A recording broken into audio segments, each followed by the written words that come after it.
अस्सलाम वालेकुम। आज आपकी मुलाकात डॉक्टर तलत अफजा से मनी एंड बैंकिंग के 39th लेक्चर में हो रही है। So we are basically heading towards the close of our this course here. हम बिल्कुल जो है अब तकरीबन मुकम्मल करने वाले हैं। हमारे एक दो टॉपिक्स जो हैं वो बाकी रह गए हैं। तो as usual before I take a start I would like to revise के पहले हमने जो है वो क्या डिस्कस किया इन प्रीवियस लेक्चर, क्योंकि आज का lecture basically is the continuation of the previous lecture. So overall what we have is we are talking about the monetary policy, क्योंकि इससे पहले हम बात कर रहे थे कि there are important components are financial system. उन सारे पांचों कंपोनेंट्स को हमने one by one in detail discuss किया। Then we looked at the interconnection कि उनके इंटरलिंकेजेस जो हैं वो क्या है। हैविंग डन दैट, हमारे जो बेस बनने के बाद now we are talking about the conduct of the monetary policy. And there we said कि central bank of any country plays a very important role, and there are certain targets, there are certain objectives which are given to the central bank by the policy makers or the authorities, and those objectives are basically related to low and stable inflation, and then high and stable growth, high employment, stable financial system, stable interest and the exchange rate. Now, how the central bank basically tries to achieve these objectives is with the help of certain tools, and the tools are the open market operation, and then the discount window, and of course the federal fund rate. So these are certain tools in the hands of the central bank to conduct the monetary policy. But the objective of the monetary policy remains, number one, low inflation, and then of course the interest rate. So now we are looking at the interconnections and how the monetary policy makers or the central bankers, they try to achieve these objectives. And then we said, okay, in the last lecture, we started talking about the relationship between certain variables. The variables which are very important to us is the monetary growth and the inflation. And directly or indirectly, we had been saying and we had been discussing that there is a positive relationship between the monetary growth and the inflation. In the long run, if the money supply increases or there is growth in the monetary aggregates, it will lead to higher inflation. Now, the same thing we discussed in the form of Irving Fisher's theory. And before talking about that theory, we also collected the historical data. And in that historical data, for almost 2 decades, we included, first of all, 167 countries' data, and we saw a relationship, positive relationship between inflation and the growth in money supply or the monetary aggregates. And there we took M2 as one of the monetary aggregates. Yaad hoga कि we were talking about certain monetary aggregates and we said M1 is the more, then M2, M3 and then the broader measure of the money. So there we took M2 and we saw a close relationship between inflation and monetary aggregates or the growth in money, and that relationship was positive. So if we try to draw a line, so that line will be upward sloping. Then we segregated the moderate inflation countries from all the countries. And there we were talking about almost 129 countries. Again, we saw the same relationship. And the relationship basically was a positive relationship, but the only difference was that when we were talking about the monetary aggregates and the inflation relationship, then most of the countries, they were close to the origin. They had a cluster close to zero, which means we are talking about the low but positive relationship between inflation and the monetary aggregates. And from this, we started talking about the Irving Fisher theory. Now, the Irving Fisher gave us an equation which we call as the exchange equation. Now, formally, the expression for the exchange equation was that MV is equal to PY. Basically, what is M? M is the money growth or just the money supply. And then what is V? V is the velocity. And how do we define velocity? Velocity basically is number of times 1 unit of currency is used for particular transactions. How many times one particular currency unit is used for transaction purposes, that is the velocity. And then we said that is equal to P is of course the inflation or the price levels into Y. And we can also say PY is our nominal GDP because Y is the real GDP. So overall we can say that MV is equal to PY. For a certain period of time, we can assume velocity as constant. That there is certain rate, but that rate remains constant. The number of times we are using 1 unit for transaction purposes. If that remains constant, and of course, in the short run, our real GDP Y also remains constant, we can make an assumption. Then we are left with 2 variables, and that is M and P, money growth and the price level. So this is what we define as that if the money growth, or let's suppose the growth in money is that we are talking about doubling the money supply. It should double the price level. And this is what basically Friedman said. Doubling the money supply in the long run will result in doubling the price level or increasing the inflation. And then from there they drew certain policy conclusions. And that policy conclusion was that in the long run, if the central banks, they have to stabilize the price level, one tool in the hands of the central bankers is that of the money growth. And how they control the money growth, we have already discussed that there are certain policy tools in the toolbox of the central bank.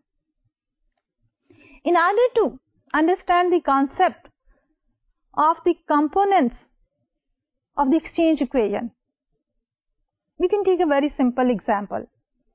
Because here, one important aspect is the velocity of money.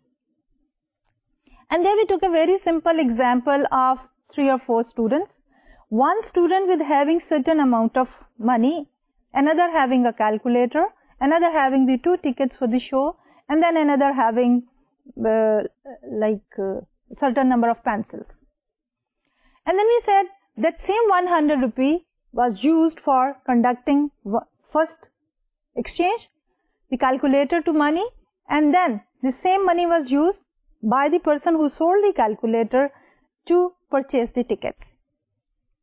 After the purchase of the tickets, the same money was used to purchase the pencils. So 3-time transactions. So we can say the number of times the money was used in transaction is basically the velocity of money. So money supply into velocity is equal to nominal GDP if we are talking about the economy as a whole. If we are talking about the individual transaction, the example we just took, so we can simply say that M, which is 100, into velocity, which is 3, is equal to the value of the transaction. So 3 into 100 is equal to 300, so that is the value of transaction. But the same thing, when we have to do for an economy, then we can say MV is equal to PY, that the money into the velocity is equal to the nominal GDP. So what basically is the role of velocity? That if we increase the money supply, we expect the prices to go up. But there can be a scenario in which the money supply does not change, but the number of times the same money is used for transaction, which we call here velocity. If that increases, it will have the same impact as of increase in the money supply. And from there, we also started talking about the quantity theory of money. Now, the quantity theory of money basically is where we say MV is equal to PY. We derive it from the exchange equation. Now, if we keep the money on the one hand and we say simply the M is the money demanded, amount of money demanded by the individuals. So that is equal to 1 over V times PY. What are we trying to say here? That the amount of money in an economy is equal to 1 over V times PY, which is the nominal GNP. For the time being, we can say that the velocity can be assumed as constant. So we can have here M is equal to 1 over V PY. And for a shorter period of time, we can also assume that the Y, which is the real GDP, that is also held constant. So we are left with a direct relationship between M and P, which is the money supply and the inflation. If we try to look back again on the exchange equation, we can talk in terms of percentages as well, because when we have MV is equal to PY, so let's convert this equation in terms of percentages. So we can say percentage change in M plus the percentage change in V is equal to percentage change in P plus percentage change in Y.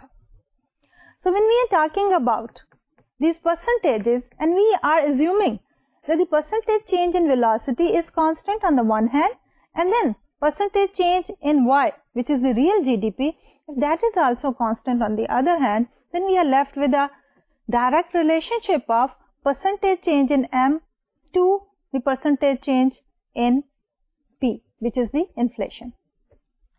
So we can say the growth rate in money is directly related to the growth in inflation. So having done that, we just started talking about the demand for money. But why we are talking about that is because it is related to the velocity here. That how many times one unit of currency is used for transaction is basically the velocity. अब कितनी amount जो है individuals they are going to demand for transaction purposes, for precautionary purposes, for investment purposes, that is dependent on two things. Number one, the money itself, the stock of money, and number two, the velocity or the number of times the same stock is used for transaction purposes. So there, in order to go behind this particular analysis and relationship, we started talking about the discussion about the demand for money. There we said we can make two categories of the demand for money. One is the transaction demand for money and the other is portfolio demand for money. But try to recall, we said that the money, it performs three functions. Number one, as a medium of exchange or means of payment, in other words. Number two, as a unit of account. And number three, as a store of value. So when we look at the money, with its first function, which is as a means of payment, then we are talking about the transaction demand for money. When we are talking about the third function of money, which is as a store of value, then we are talking about the portfolio demand for money. Now when we talk about the transaction demand for money, people try to hold money in order to complete their transactions. There are certain determinants of the transaction demand for money. The first one is, suppose the interest rates on the bonds that goes up, which are like say the alternatives here. So if the return on the alternatives are higher than of course the return on money is zero. Because if we talk about keeping our money in a checking account or in a profit and loss account, we are going to earn certain amount of money on it, interest on it. But at the same time, when we are talking about keeping the money in the form of cash, then we are earning zero interest. So whenever the opportunity cost, which is the interest we are going to lose if we keep the money in liquid form, in the form of cash.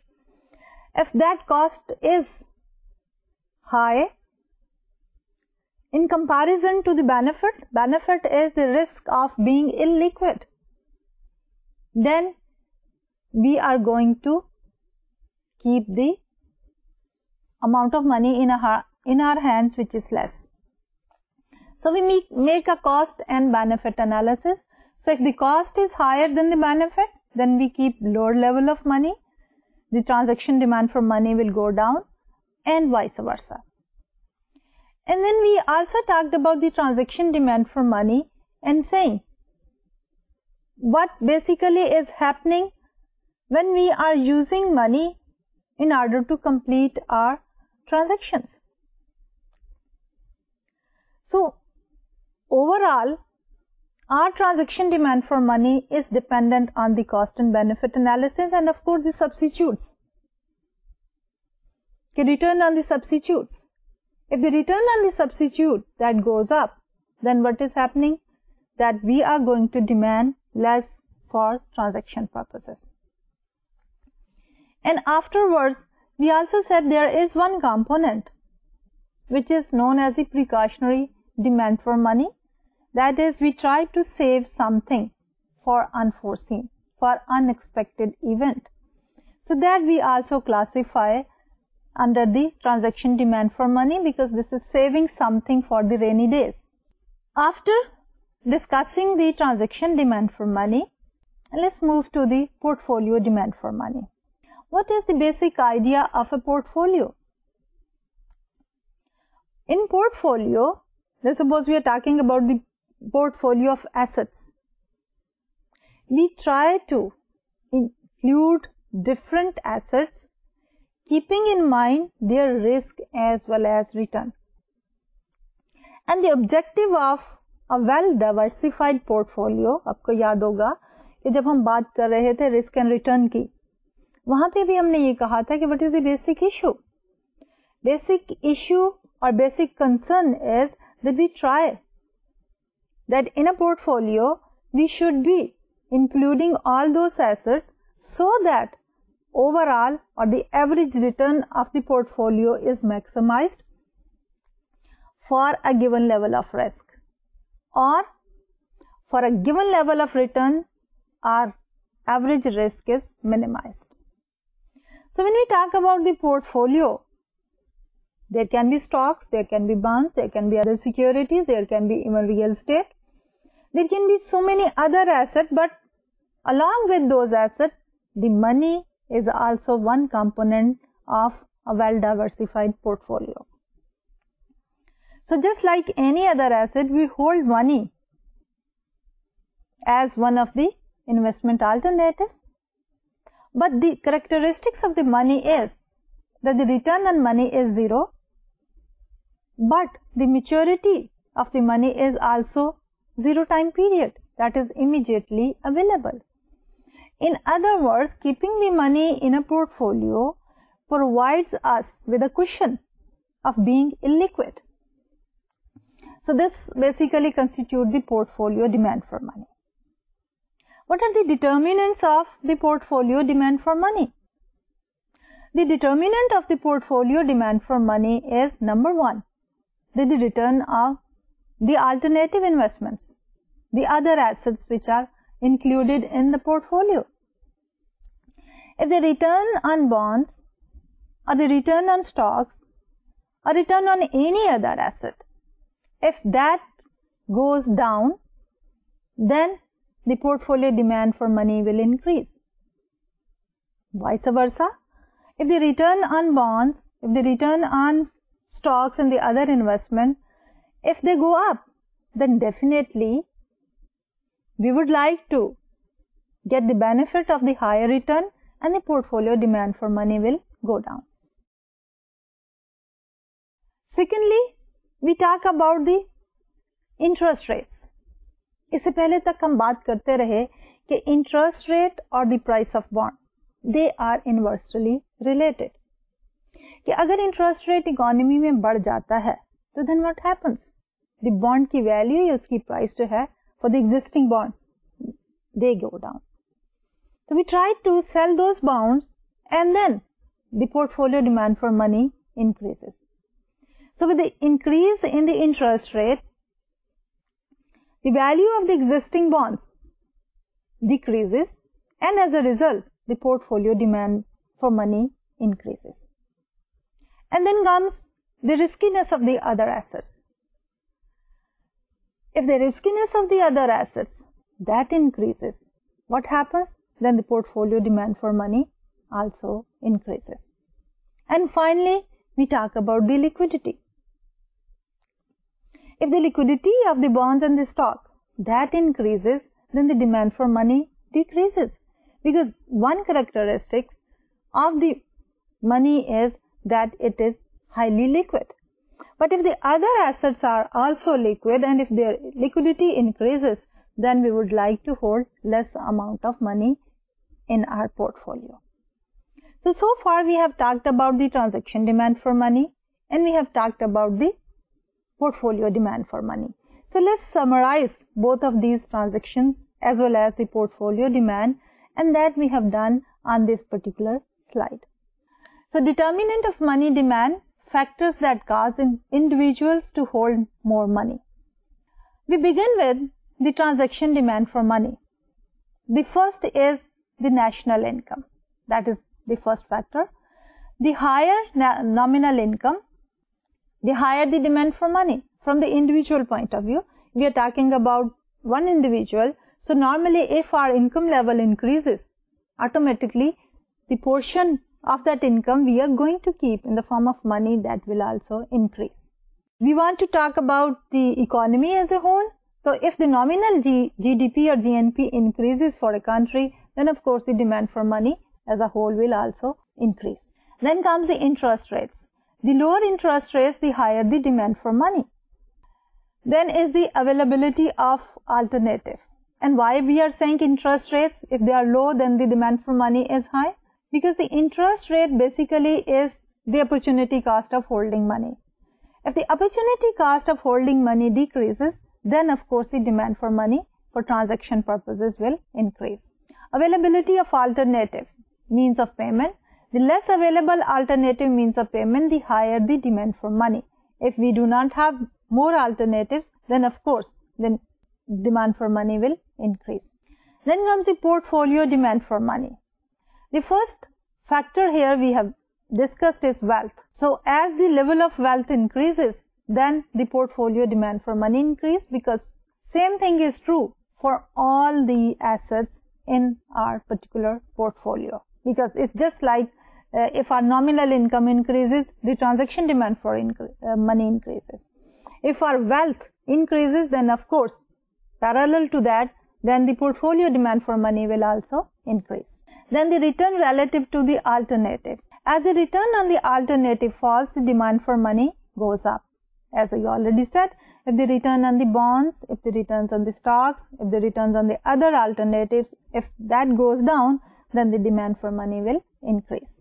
Expected future interest rate. As expected future interest rate rise, the demand for money goes up. Because if the expected future interest rate, if they are going to increase, what happens? The value of the existing bonds will decrease. So we'll start selling them off and the demand for money will increase. The portfolio demand for money will increase. Risk relative to alternative. As the riskiness of the alternative rises, the demand for money goes up.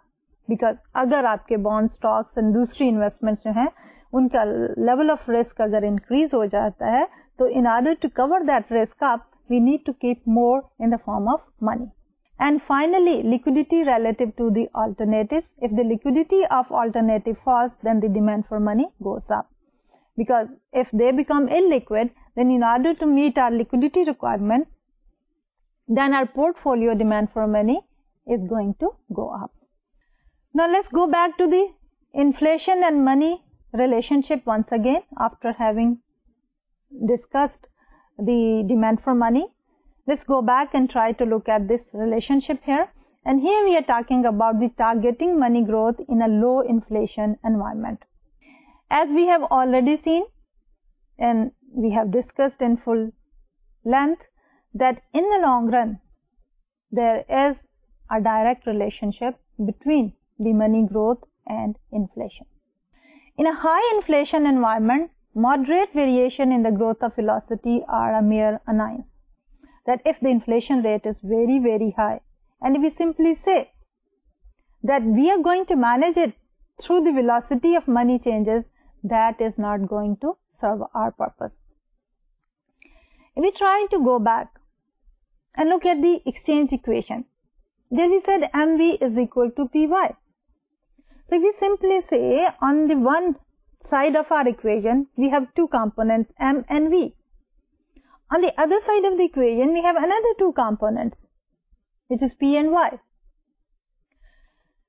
And if we talk in terms of percentages, then we say percentage change in M plus the percentage change in Y is equal to percentage change in P plus the percentage change in Y. Where we can say the growth in money plus the growth rate of velocity is equal to the growth in the price level, which is the inflation, and plus the real growth in GDP. So if we assume that the real growth in the GDP is constant, and we say that if we are talking about a very high inflationary environment, on this side of the equation, we are talking about a very high growth rate of inflation. So in order to cover that up, in order to neutralize that inflation, in order to bring that inflation down, अगर हम simply ये कहें कि velocity की growth में जो changes हैं वो इसको अकोमोडेट कर लेंगे in a high inflation environment, that is not going to serve our purpose. The only solution to inflation in a high inflation environment is to reduce money growth, because in order to take care of the inflation, only velocity is not going to work well. We need to focus on the other component, which is the growth rate in money. In a low inflation environment, the ability to use money growth as a policy guide depends on the stability of the velocity of money. So that was about the high inflation environment.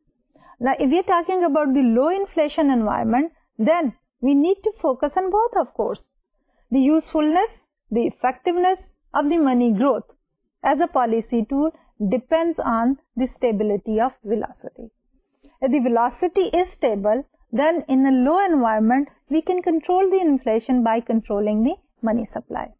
So, two criteria for the use of money growth as a direct monetary policy target.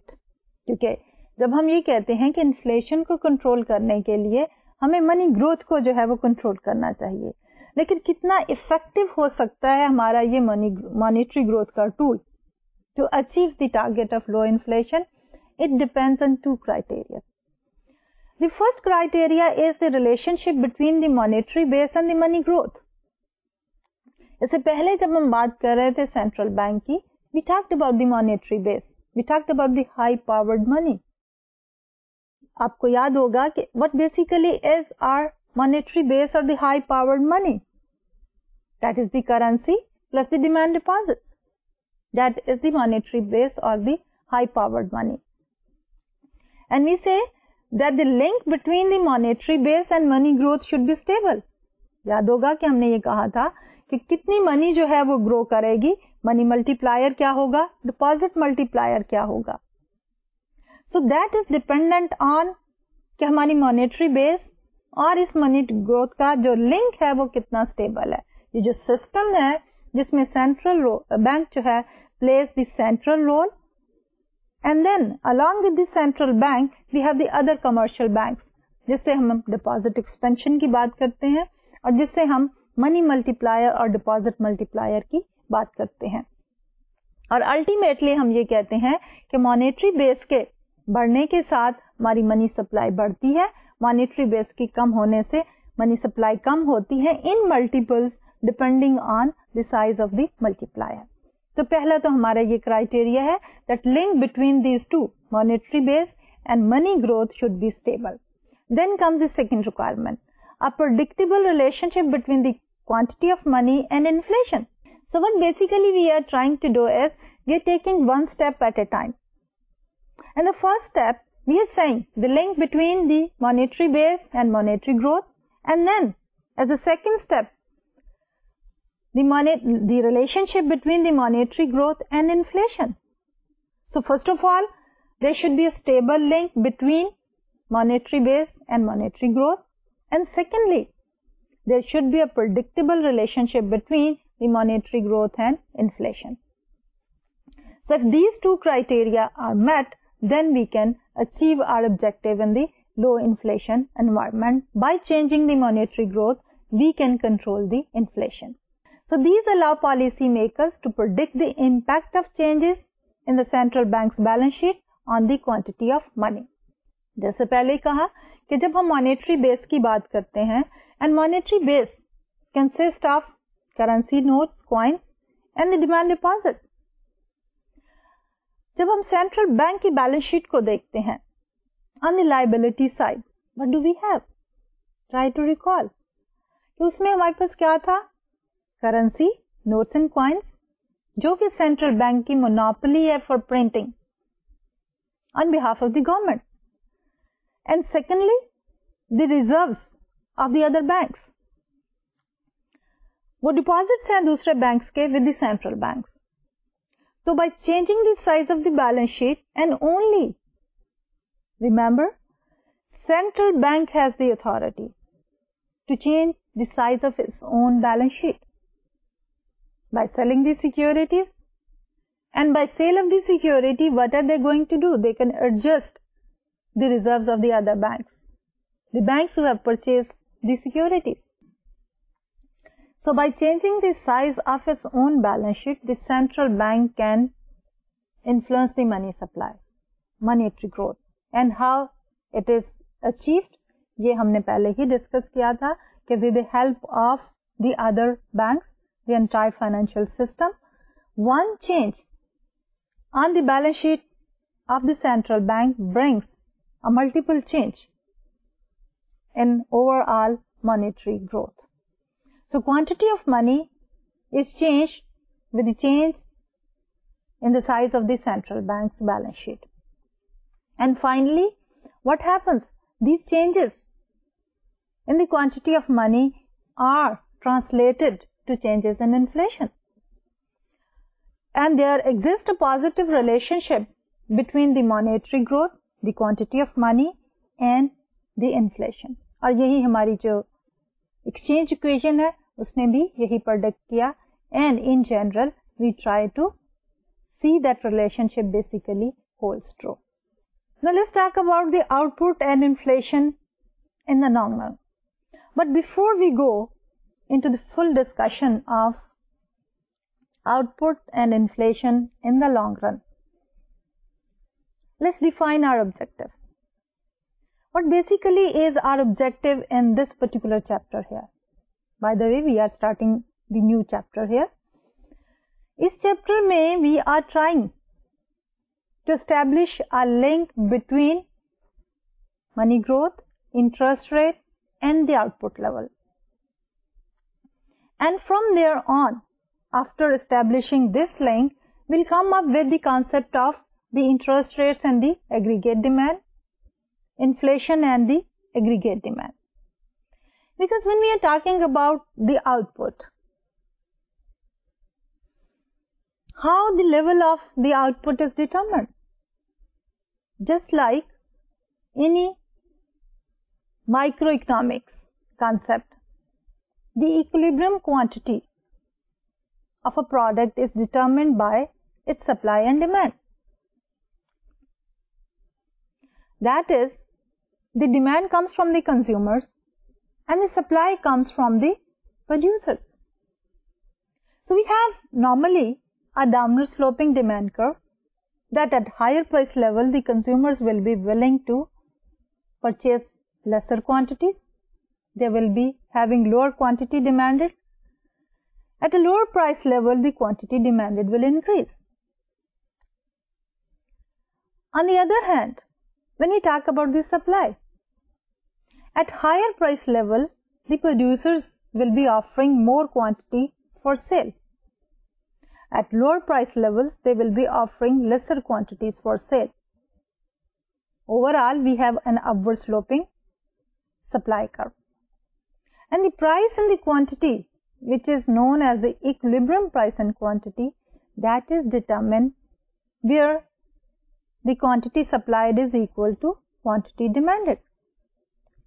So here we are doing our discussion from the point of view of an economy. The current output level for any economy depends on the aggregate demand, because when we are talking about the economy, we are talking about the aggregate demand for the economy. Microeconomics may be, how do we proceed? We talk about the individual demand curve for one particular product. Then we have a different demand curve for another individual. And then summation of all the individuals' demand curve is the aggregate demand for that particular product. So when we are talking about the output level of an economy, we are talking about the aggregate demand.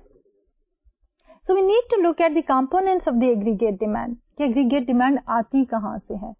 तो basically there are 4 basic components, और इन components को आगे जाके हम detail में भी देखेंगे. But for the time being, we are saying the aggregate demand comes from the consumers, and there we talk about the consumption. It comes from the business firms, producers, and it is represented by the investments. It comes from the government as well, government expenditures, net government expenditures, and that comes from the government. And finally, the role of the foreigners, the net exports. When we talk about the output level, of course, the supply side is determined by the capacity of an economy to produce certain level of output and the technology of production. और ये दोनों मिलके aggregate supply and aggregate demand हमारे पास determine करती है current output level को. And then we need to also differentiate the potential output from the current output. Current output is how much is being produced, but the potential output is what is the capability of an economy, the resources of the economy and the technology of production. And having utilized all the resources in an optimal fashion, how much potential the economy has to produce, that is the potential output. And then the fluctuations around the output is known as the business cycle. Economics में हम बात करते रहते हैं कि हमारे पास जो है जो fluctuations in the current output is known as the business cycle. Where we talk about कि business cycle में we do have a boom, then we have a decline, then we have a recession, and then again an improvement or a recovery. So fluctuations around the output level is known as the business cycle. Now let's talk about the output, the potential output. So the potential output is what the economy is capable of producing when its resources are used at normal rates. Okay, using the available technology and resources, what is the maximum potential output capacity of an economy? That is known as the potential output. Potential output is not a fixed level because the amount of labor and capital in an economy can grow and improved technology can increase the efficiency of the production process. We cannot say that if the potential output level of an economy is fixed at a certain level, it will remain fixed forever. The reason is that there is every possibility of the new resources. The economy may have more natural resources, more human resources, more capital accumulation, and that will result in changing the potential output level. And of course, the improvement in technology will also change the level of potential output. Now, unexpected events can push current output away from potential output, creating an output gap. So, we just discussed the concept of the potential output and of course, the concept of the current output. So, unexpected events, they bring these two away from each other, resulting in a gap. If the current output is higher than the potential output, then what happens?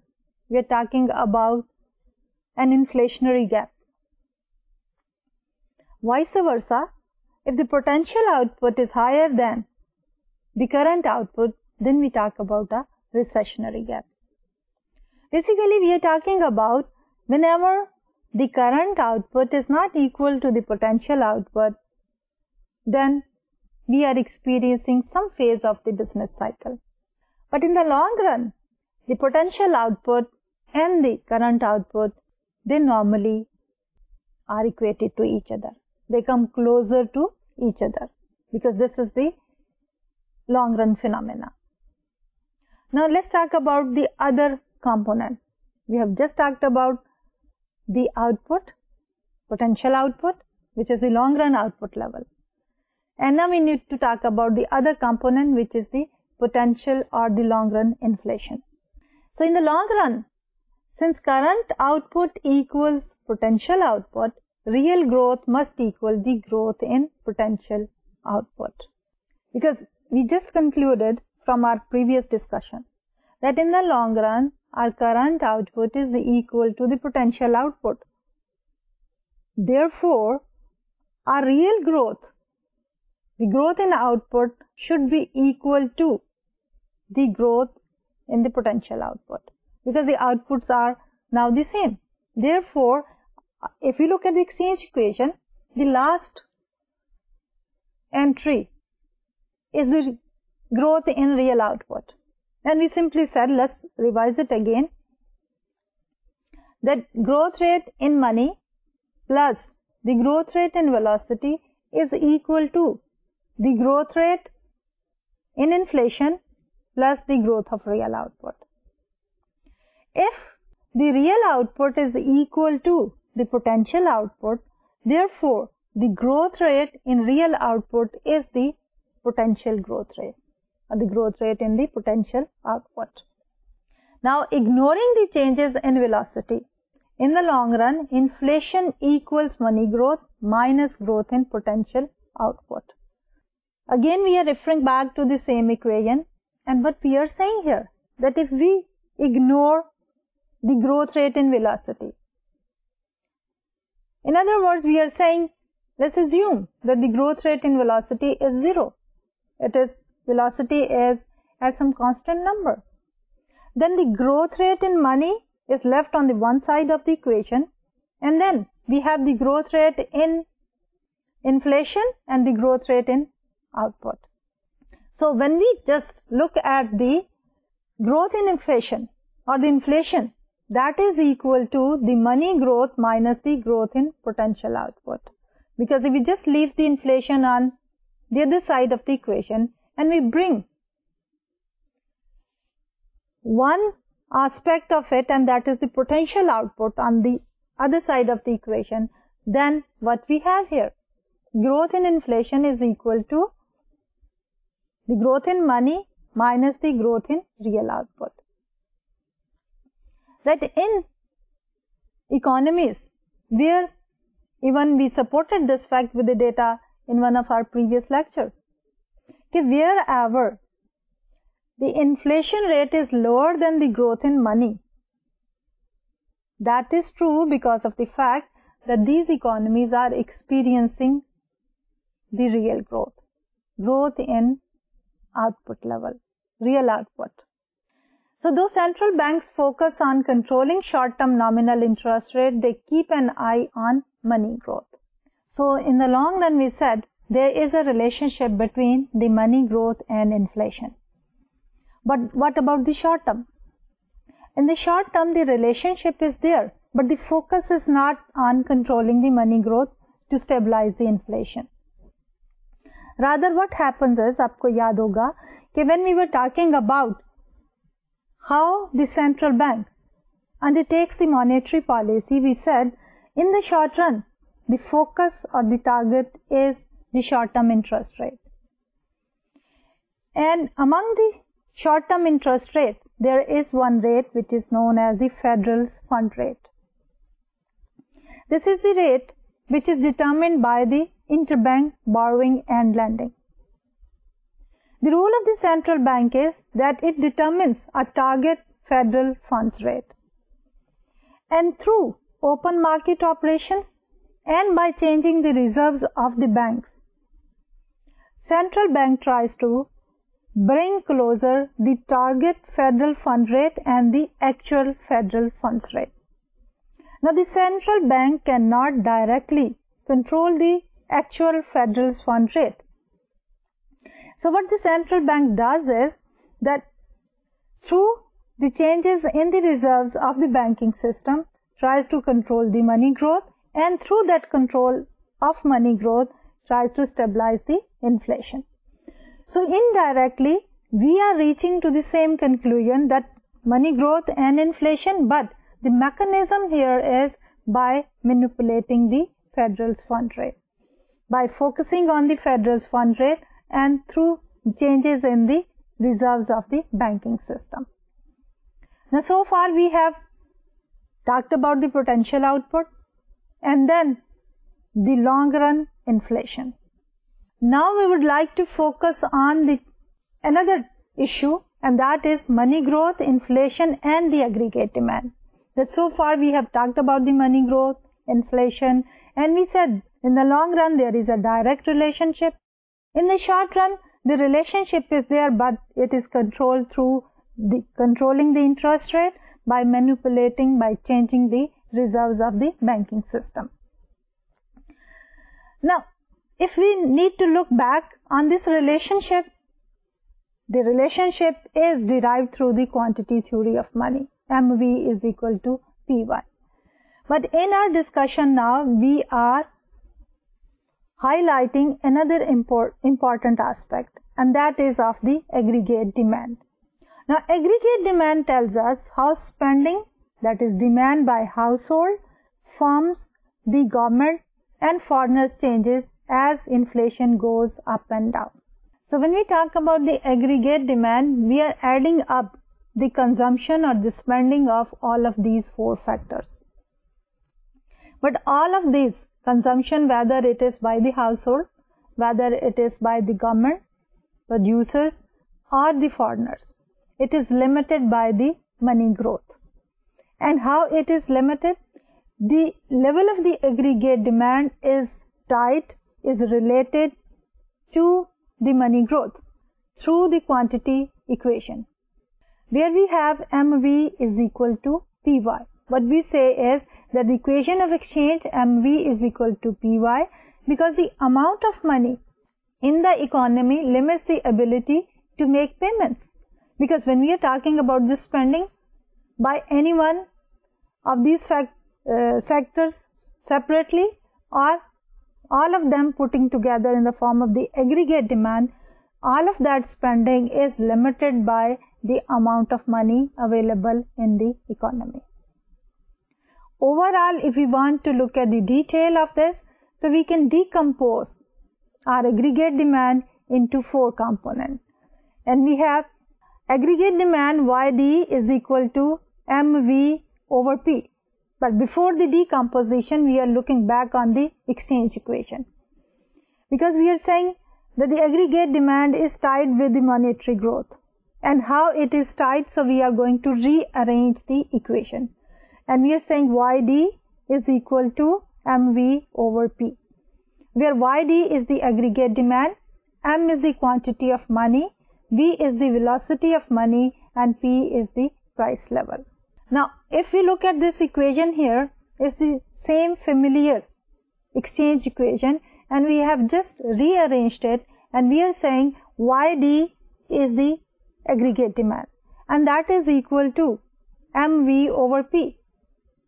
If we assume that the velocity v is stable or constant, then we are left with m over p. Now when the price level changes or when the inflation increases, what happens? M over p. The purchasing power of money decreases.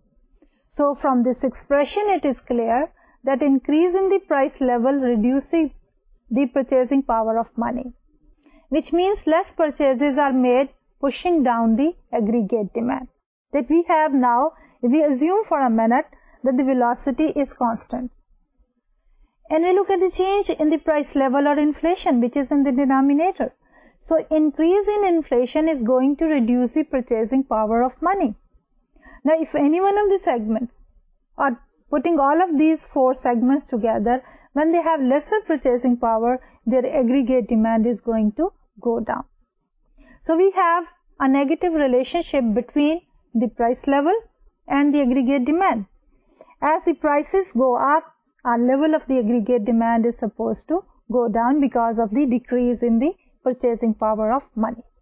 More formally, if we have to write this expression, so we are going to say inflation, increase in inflation, money growth unchanged and less than the inflation. What we are saying here is, we are looking again on the same equation, where we have yd is equal to mv over p. V is constant. Now if m remains constant, then money growth unchanged and it remains less than inflation, then the m over p, or the purchasing power of money, is going to go down. Along with it, if the velocity also remains unchanged, this will lead towards a decline in the aggregate demand. So on this slide we have just written it down more formally, but the logic remains the same. On one side of the equation we have the aggregate demand. On the other side of the equation we have mv over p. So when v is constant and increase in p is more than increase in m, then what happens? The purchasing power of money goes down, and that leads to decrease in the aggregate demand.